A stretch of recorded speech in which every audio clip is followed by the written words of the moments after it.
Hey guys, it's Alex from the Coffeevine. Welcome to my channel. In case you didn't know, I'm half Mexican and half German.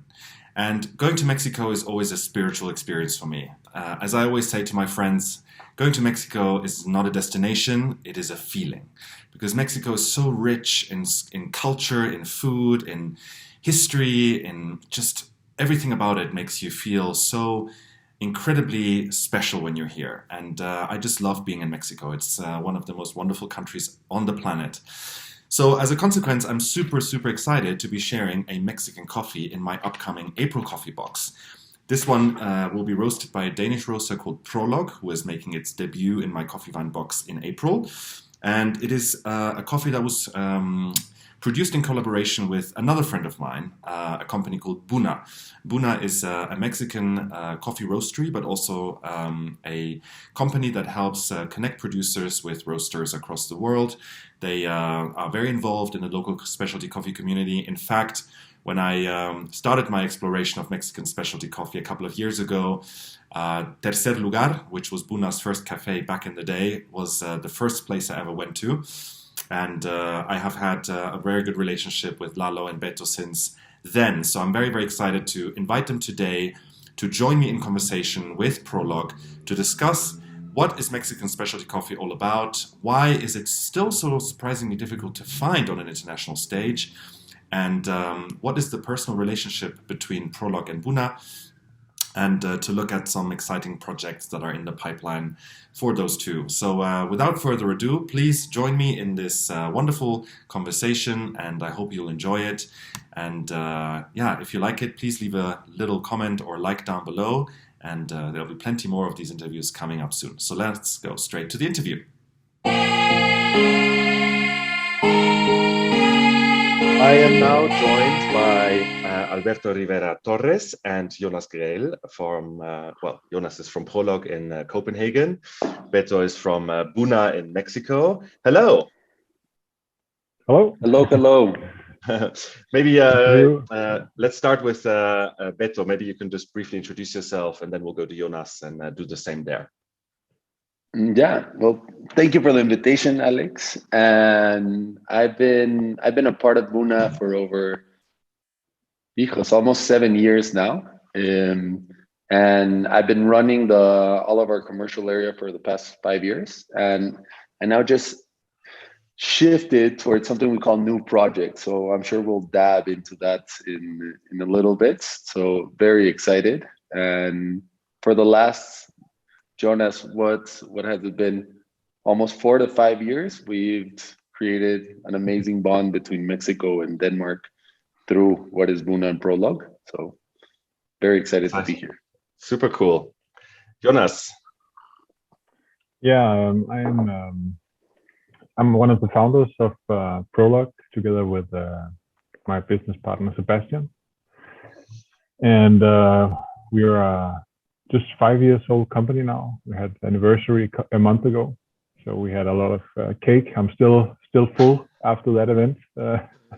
Congratulations. Still only drinking coffee. Yeah. Thank you.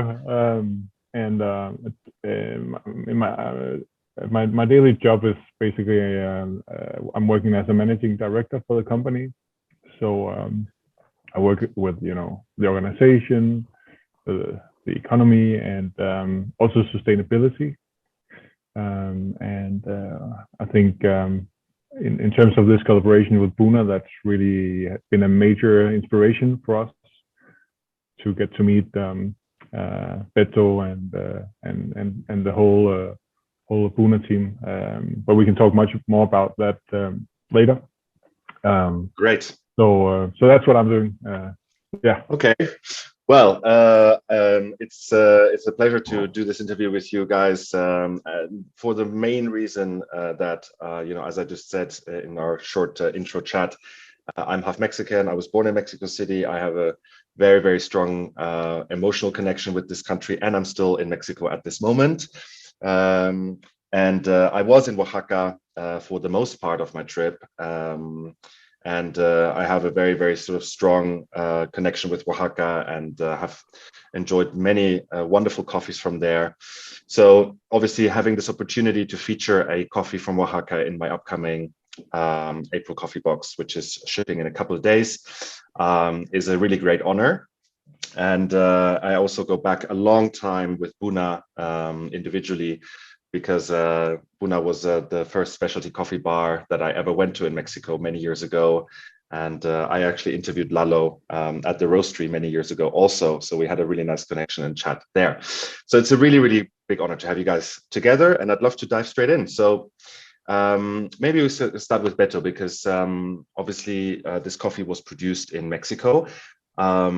Mexico is a huge producing country with great regional differences, both in terms of the topography of the country, but also in terms of the kind of coffees that are being produced in the different states of Mexico. How would you maybe describe to somebody who's not familiar with Mexican specialty coffee what Mexico is all about when it comes to specialty coffee? Hijos, how much time do you guys have? In a nutshell, Beto. I think we have really beneficial aspects to so not only topography, but climate-wise and everything that surrounds us regarding not only the growing of coffee, but other crops as well. But we were very fortunate to live in a country that has like all of these benefits surrounding the proper growth of something that can be nutritious, etc. And regarding coffee, our coffee history isn't that long ago, but we are a pretty big producing country, and through that, we focused as Buna. We've been working a lot with small producers, so much of our experience has been through that, which is the big majority of producers here in Mexico.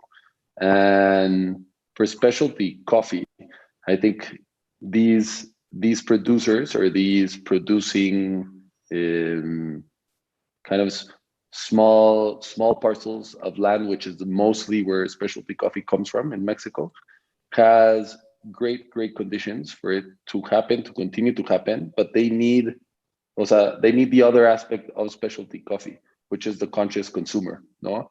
And that is slowly growing in Mexico. It is bigger because a lot of the specialty beans in Mexico kind of get flown away from Mexico, but slowly more of it is starting to stay here. So I think specialty coffee in general is growing in Mexico, and we're creating the conditions for more proper practices at a farm level, no? Pero just in a sensory aspect, it is amazing. It can be extremely sweet and complex as well, and just very excited to share it, not only in Denmark, no, but in the world. Yes.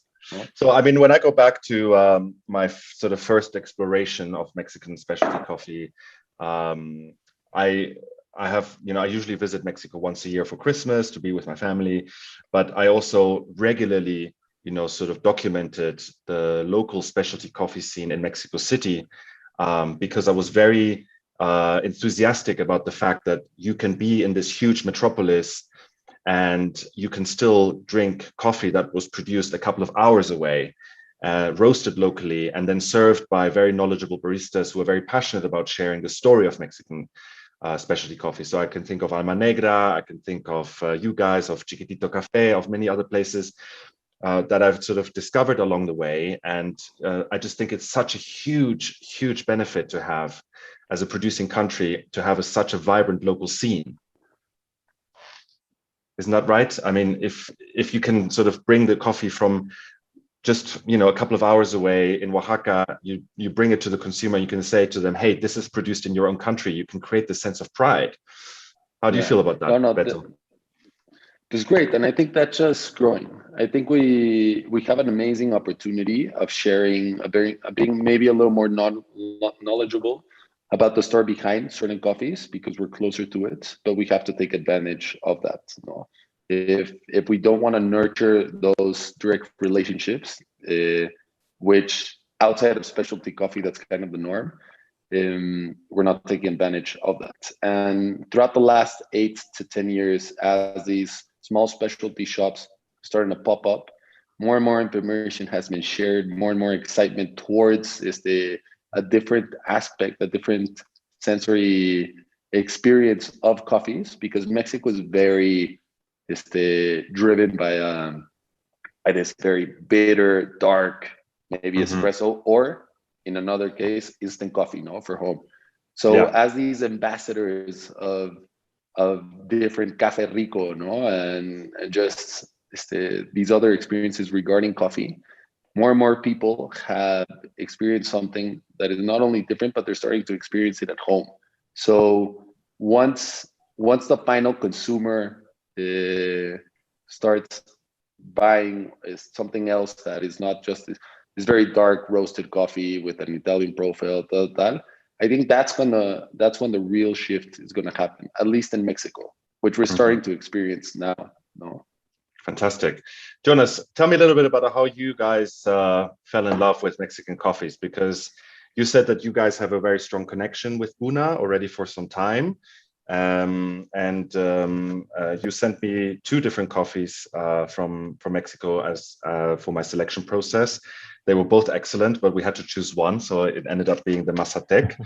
But tell me a little bit about your personal love story with Mexican coffees from a Danish perspective. Yeah, I think it's quite interesting way we have, gotten to know Mexican coffees. It's not been the traditional way. First of all, because as you say, we don't see a lot of Mexican coffee here in Europe, at least in Scandinavia. It's very rare you get to see Mexican coffees. So it wasn't really in our, when we started Prolog, it wasn't one of those origins we really had on the table, really. That being said, before we opened Prolog, actually, the month before, I traveled to Mexico to visit a coffee farmer there that I knew from Denmark, and I had a brief. We stayed in Mexico City and went to visit Buna also, I remember we had a chat with Kike, who was still in charge of Buna's coffee department. Isn't that right, Alberto?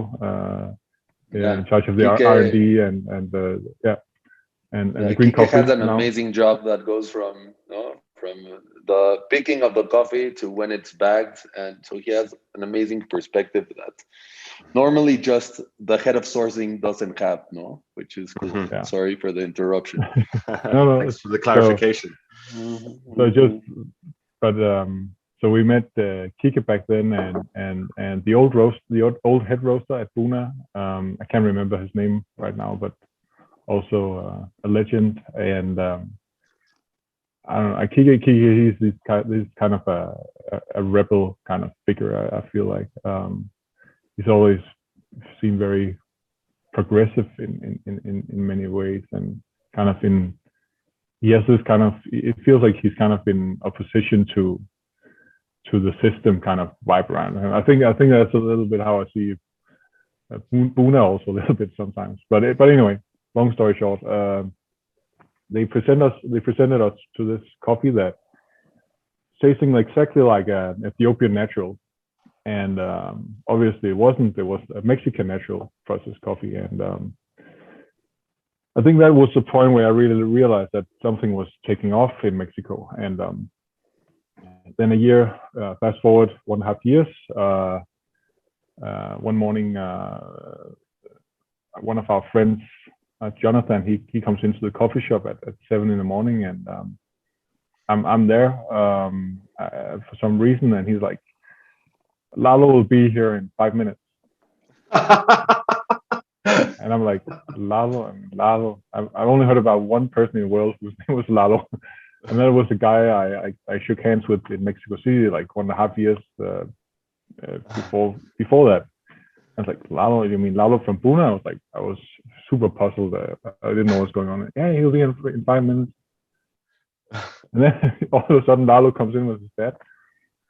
And I'm like, Lalo, what are you doing? What are you doing here? And I don't think Lalo could remember who I was, but yeah, and then we talked together, and I think they stayed there for 1.5 hours, and we decided to make this pop-up in Mexico City half a year later on that occasion.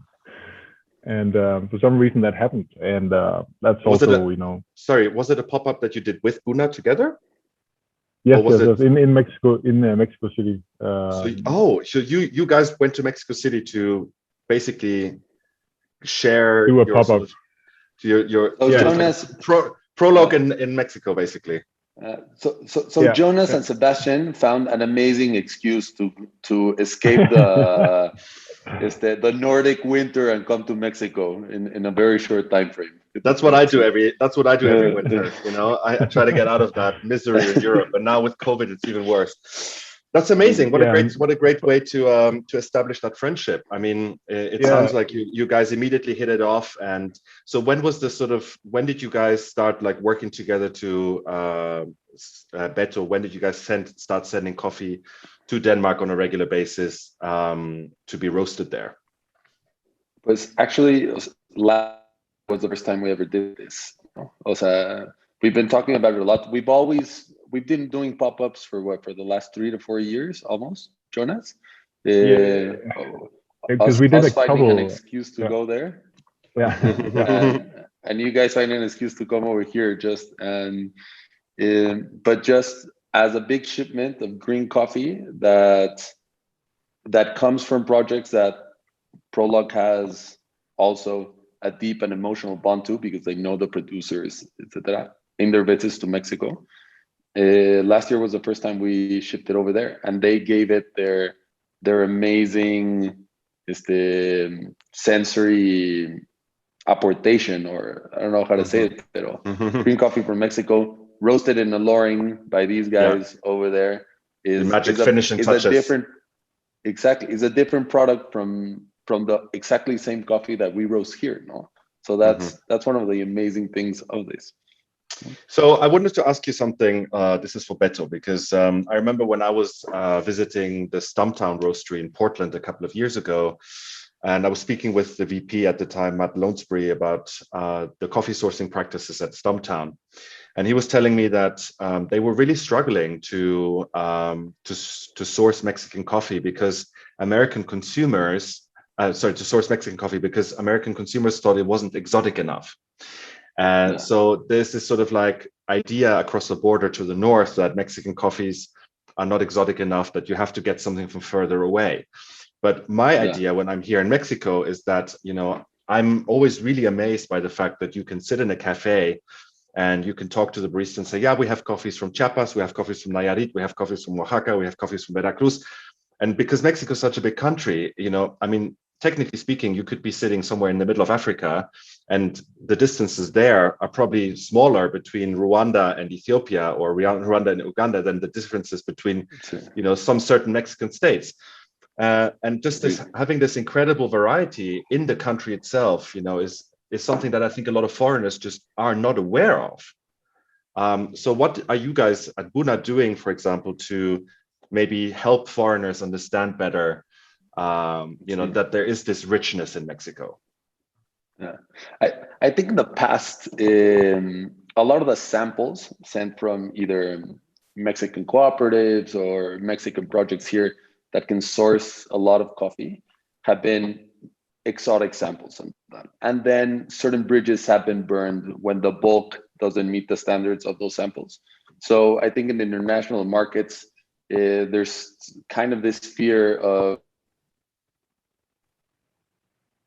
and for us, what we've been trying to do is just being very transparent with the initial sample of coffee towards the bulk of it, because we have a very direct relationship to the producers, and we've been using their coffee for years. So we're very confident regarding that. And it can be very exotic and very rich and very complex. And so I think that might be one of the initial reasons why you find Mexican coffees more in blends and tal, because actually, going back to Jonas, the last time that I featured Mexican coffee came from a different Scandinavian roaster. It's from Per Nordby. This is many years ago, I've just struggled to find Mexican coffees in Europe. They're not even offered to me. So maybe from your perspective as a roaster and also as somebody who buys green, what is your own experience with this? Do you think that there's kind of a misconception about Mexican coffee in Europe, amongst the coffee buyers, or is there just not enough availability there? I think it has a lot. I mean, it's a good question. I don't know why the importers are not taking as much Mexican coffees as they should, in my opinion. I talked with a mutual friends of Beto and ours that we got introduced to through Buna. His name is Gabi, and he's been working at Stumptown also, actually, sourcing green coffee, and is very much into the sourcing part. And what he told me was it's very much also a trust issue, that there is some kind of, for some reason, some trust issues buying coffees from Mexico. Whereas I don't know if it's because you haven't done this as much or what the reason for that is, but maybe it's just like a vicious circle that if you don't buy coffees, you don't build the infrastructure to do it, and then it just you go down that trajectory. And I don't know if that's the reason, but I think it's really about building that trust again, that it is actually possible to get, first of all, amazing coffee, and it's also logistically possible. And I think that I feel that kind of is changing. We have used a Grano as an exporter for this coffee, as an importer, and that process has just been super smooth. We haven't had any problems whatsoever, and I feel it's kind of maybe a misunderstanding of actually the actualities in Mexico. So that could be one of the reasons. But I'm glad you mentioned Pierre. He's actually one of my absolute favorite roasters also. Yeah. Good to hear that you chose his coffee also, and that he's also getting Mexican coffee. Yeah, So that was many years ago, but we already discussed that we're going to work together again very soon. So Pierre is an old friend of mine. Beto, I want to go back to Mexican coffee, and I want to hear a little bit about some exciting developments that might have been happening in the Mexican specialty coffee scene. Just to give you some context, I was recently in San Miguel Allende, and I visited La Banda, which I absolutely loved. Really beautiful cafe, and super passionate owners who really want to put specialty coffee on the map there. And they had some really super exciting coffees. I got a geisha from Chiapas, and they had some anaerobic stuff. And so there's also some experimental stuff going on in Mexico. Tell me a little bit about, from your perspective and knowing what your producers are doing, what are the sort of trends in Mexican specialty coffee at this time?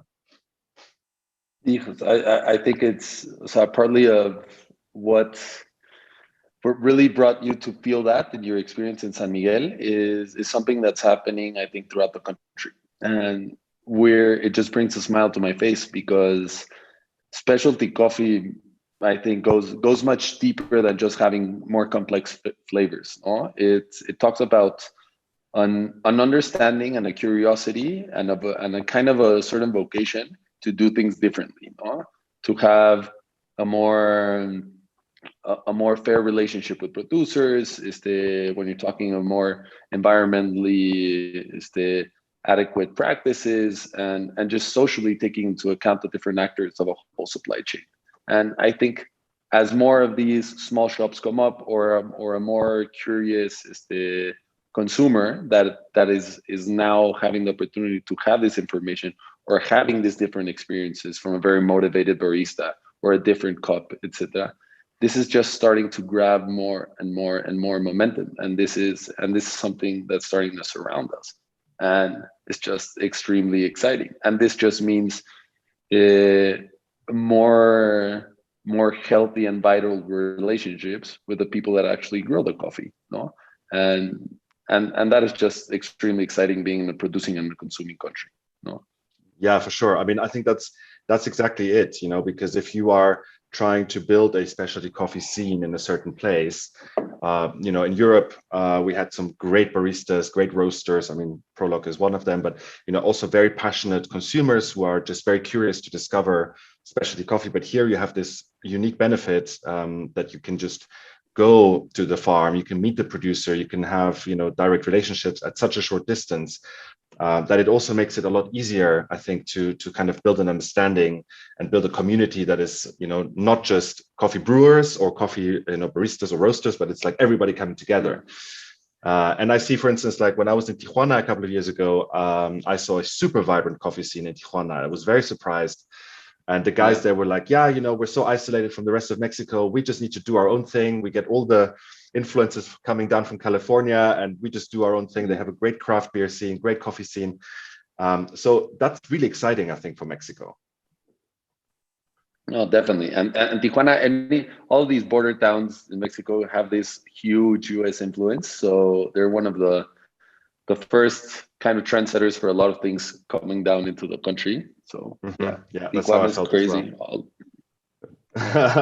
Amazing. So I'd like to talk a little bit about this coffee that will be in my April box. It's a coffee produced in Oaxaca. Oaxaca is a beautiful state that has a long coastline along the Pacific, but it also has Oaxaca City as its sort of the cultural heartbeat of Mexico, where a lot of the best food comes from, chocolate, but also coffee. And I've been to a coffee farm in Oaxaca. I went to see Finca Las Nieves a few years ago.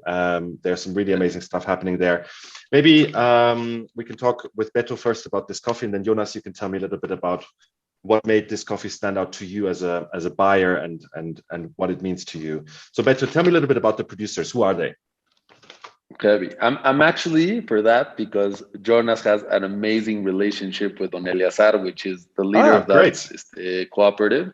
Pero I'm just going to tell you a little bit. Let's flip the questions and kind of I'm kind of paint the scene. This Oaxacan coffee is from La Sierra Mazateca of Oaxaca, in a location called El Xochitlán de las Flores, Magón, and it is like 8 hours away from Mexico City if you drive there. And once you're getting there, you cross this, how can I say it? This like portal created by clouds, and then you're above the clouds, and then you're below them, and then you're just surrounded by them. And this is where that coffee grows. Pero Jonas, you have a very deep and beautiful connection with Don Eleazar and some of the producers, so I'll let you talk about that. Yeah, tell us about that. Yeah, I mean, yeah. So it's interesting when you talk. I think when we talk about these exactly the Mexican coffees, because I think it's just the kind of coffee when you visit El Xochitlán and this area, you just know it's gonna taste amazing. You don't even have to, you don't even have to taste it. I will never have to taste this coffee, and I will let you know that it was one of the best coffees in the world, because it's kind of like you just they almost grow, I would say, naturally in the forest. Of course, there is it is kind of a coffee forest, but it's just the soil that surrounds it, the trees that surrounds the coffee. It's all very much like, you walk in the forest after you've crossed multiple small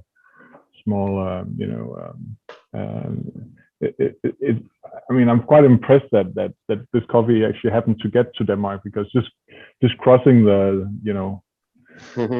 forest and the hills and the muddy paths. Yeah, exactly. It's unbelievable that it can get to here. But so I don't really know what to say. It's just imagine, if you imagine, picking an apple from an apple tree in the middle of a native forest, you knew that would be the best apple you would ever gonna taste, right? Yeah. But it's a bit the same with this coffee. It is like, that this will taste amazing. But have you been to this farm? Have you been there, and have you actually seen it for yourself? What are the people like? What are they like, the people who run this farm? What can you tell us about them? Because I believe it's run by an indigenous cooperative, run by a female producer. So tell us a little bit about who they are. Mm. Yeah, so it's basically a community of people. So there is female producers, but there is also men who's a part of the community, and it's all led by Don Eliazar. I think, yeah, what do they like? So first of all, a lot of them don't even speak Spanish. So a lot of the speaking is in original Indian languages, and I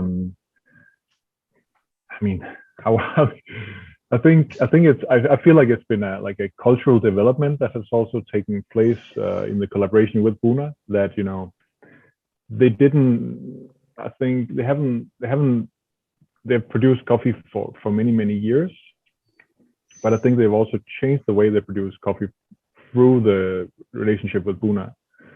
So they have been going from, I wouldn't say like a more conventional way of producing coffee, but still through the relationship with Buna, it's been definitely going towards very sustainable, natural agricultural practices, implementing systems as centropic cultivation, almost getting into more like biodynamic practices, definitely organic, way beyond organic practices. So this is kind of just supporting that natural environment that the coffee is already grown in. And I think that cultural development takes some time to develop. So you would have to find the persons who are willing to actually do some kind of change. And I think Eliazar is one of those persons. And he's one of those persons who's also able to manifest the change because of his position in the community. So it's really an adaptive process that these people are going through, and luckily for us, a lot of them are willing to do this, and especially based on the results that they see. They see that not only the quality of the coffee is getting better, but also the financial benefit for them is also better as they start to pick the ripe cherries only.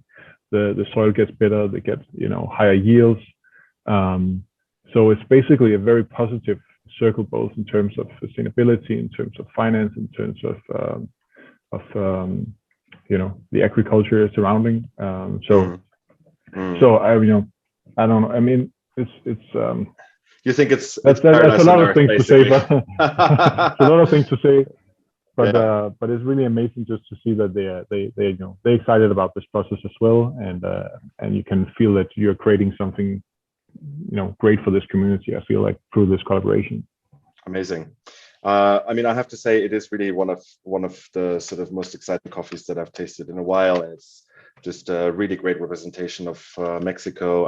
I'm personally very happy to finally be able to share the story of Mexican coffee once again through this box, and also by giving people a chance to taste Mexican coffee, to raise its profile on the international level, because I think that it has somehow just missed out on a lot of the sort of positive connotations that people have with Panama or with Costa Rica.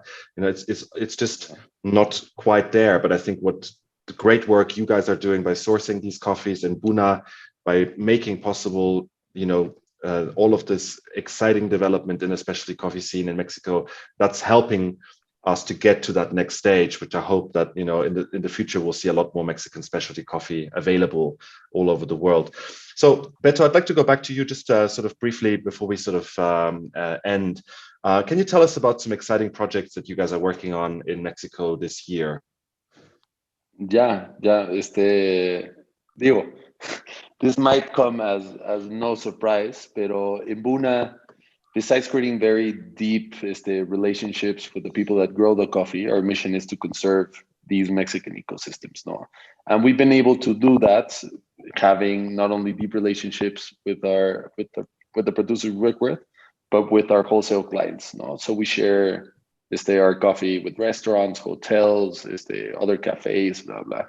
And when COVID hit, we lost around what might have been like 95% of our sales for a couple of months. So the team really had to dig deep. We had to get very creative.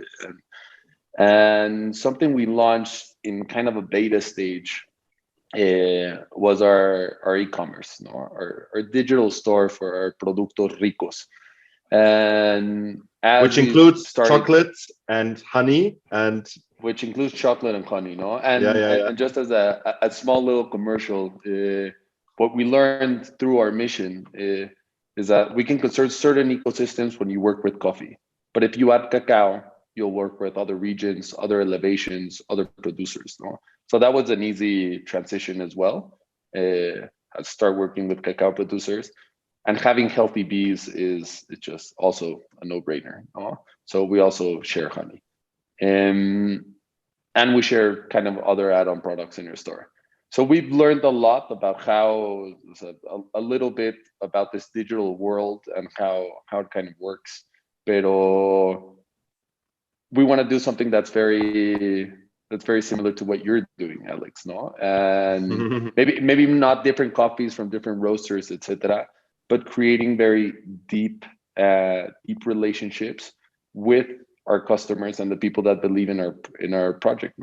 So around like in a month, we're gonna launch kind of this new revamped version of our online store, very focused on subscriptions and how we can deepen our relationships with our final customers. In a restaurant, that decision of what you're gonna eat, what you're gonna drink is already made for you. So there's a certain trust between customer and restaurant owner, restaurant chef, etc. And we really appreciate that confidence of a chef sharing Café Rico, of sharing Buna. But that's a decision already made for the customer. Here, the customer actually makes that decision. Goes online, orders your product or orders a subscription, and then we can start strengthening that relationship. So our e-commerce and this new kind of philosophy of how we share our coffee that ends up in the homes of those people that maybe don't know much about our project or maybe do know a lot is something that excites me very much. So that's kind of our biggest project right now. Wow. Yeah, that sounds exciting. I mean, I have to tell you, that I've spoken with many roasters since the start of the pandemic, obviously, and everybody says the same. They say, we need to wipe out our e-commerce. I mean, some people already had a really good e-commerce platform in place, so they were quite happy to just build on that. Others didn't, and they really had to just like completely, start from scratch. And I think it's a great exercise because it is the future. People are going to stay at home no matter what. They might go back to the office for a little bit, but this kind of like full-time, every day, 9 to 5 in the office, I think that's a thing of the past. And the great thing is that, because of this pandemic, what happened is that I noticed a lot of people that never drank specialty coffee or who had it only on their way to work or, something like this. They now are becoming passionate home brewers and they're brewing their coffee at home. They're investing in little espresso machines or they're investing in all of their filter equipment. They're buying a nice grinder, and they're educating themselves. And of course, that is a great opportunity because, these people are here to stay. And, if you can hook them on your product and get them excited about specialty coffee, they're never going to go away again. And I think that's a great development for you guys. Congratulations. What about you guys, Jonas? What are you guys excited about this year? What is maybe something that you're looking forward to launching or opening, or I don't know if there's anything, but please feel free to share. Yeah, I think a word that just always stays with me when I think about Mexico, and I also wanted to just mention is the word magic, because I think that's really the vibe we've always gotten when we get to Mexico, and that really that's a special thing. I can't really describe it much better. I think you need to go to Mexico to feel it, kind of. Yeah, but I think this year with COVID has been, This has nothing to do with the amounts of mezcal you drink in Mexico, right? Not at all. That's a story for another time. I